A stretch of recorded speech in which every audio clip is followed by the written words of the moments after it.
Anna had always enjoyed her small town's quiet, the gentle hum of life that moved at its own pace.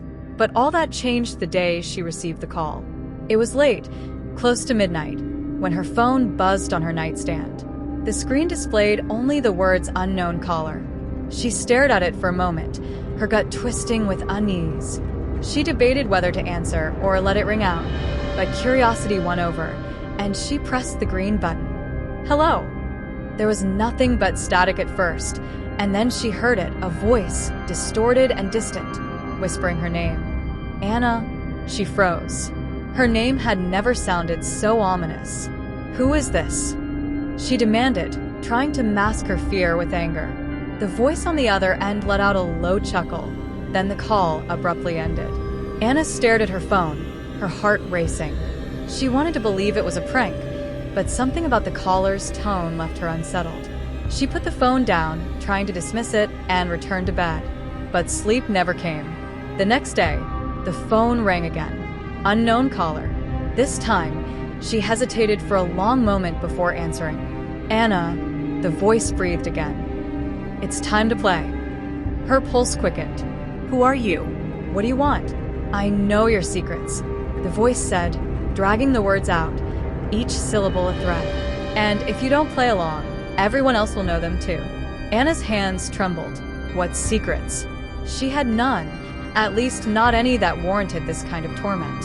But the voice, it was certain. It knew something. "Meet me at the old phone booth on the edge of town tonight, 10 p.m. Don't be late." The line clicked dead before she could protest. She tried to ignore it, but the words clung to her, haunting her throughout the day.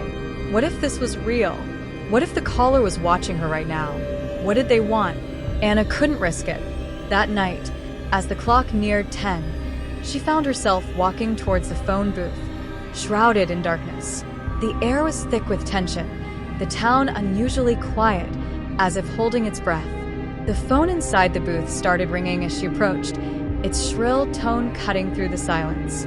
Her steps faltered, but she forced herself to keep walking, her heart hammering against her ribs. With shaking hands, she lifted the receiver. "I'm here. What do you want?" "You've made the right choice, Anna," the voice said, pleased. "But this is just the beginning." "What is this?" Anna demanded. "Why are you doing this?" "Because you owe me." Confusion washed over her. "I don't even know who you are."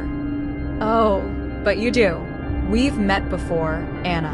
You just don't remember, yet." Her blood ran cold. What kind of sick game was this? Before she could respond, the voice continued. "Your next task is simple. There's a package waiting for you at the old post office. Pick it up and follow the instructions inside. If you don't, well, you'll regret it." The phone went dead in her hand. She stood there, her mind spinning. The old post office had been abandoned for years, left to rot at the edge of town. No one ever went there anymore. But she had no choice. Whoever this caller was, they had a hold on her now. The post office was a crumbling ruin, its windows boarded up, the doors barely hanging on their hinges. As she entered, a gust of cold wind rushed past her, sending a shiver down her spine. The building smelled of decay, damp and forgotten, but there it was, a small, unmarked package sitting on the dusty counter. With trembling fingers, she opened it. Inside was a single sheet of paper with a set of instructions. Return to where it all began. Anna's chest tightened. Where it all began. What was this supposed to mean? Then, it hit her, her childhood home. The one she hadn't stepped foot in for years. The one where everything had changed. She didn't want to go back there. But the caller had left her no choice. The house was just as she remembered. A dilapidated shell, overrun with weeds and vines. Memories flooded back as she approached the front door. Memories of a happy family before everything fell apart. The door creaked as she pushed it open. The air inside was thick with dust, the weight of the past pressing down on her. She wandered through the house, each room bringing back pieces of a life she'd tried to forget. And then she found it, a single, old rotary phone sitting on the floor in the living room, just where it used to be. Her phone buzzed in her pocket. Unknown caller. She didn't want to answer it, but she did. "I see you made it," the voice said. "Do you remember now, Anna?" Her breath caught in her throat. Remember what? The accident. The voice whispered. Your brother's death. Anna's knees buckled.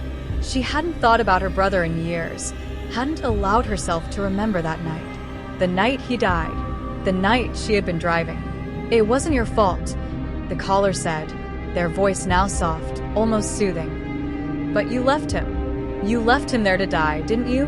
Tears welled up in her eyes. Who are you? I'm the one who's been waiting for you, Anna.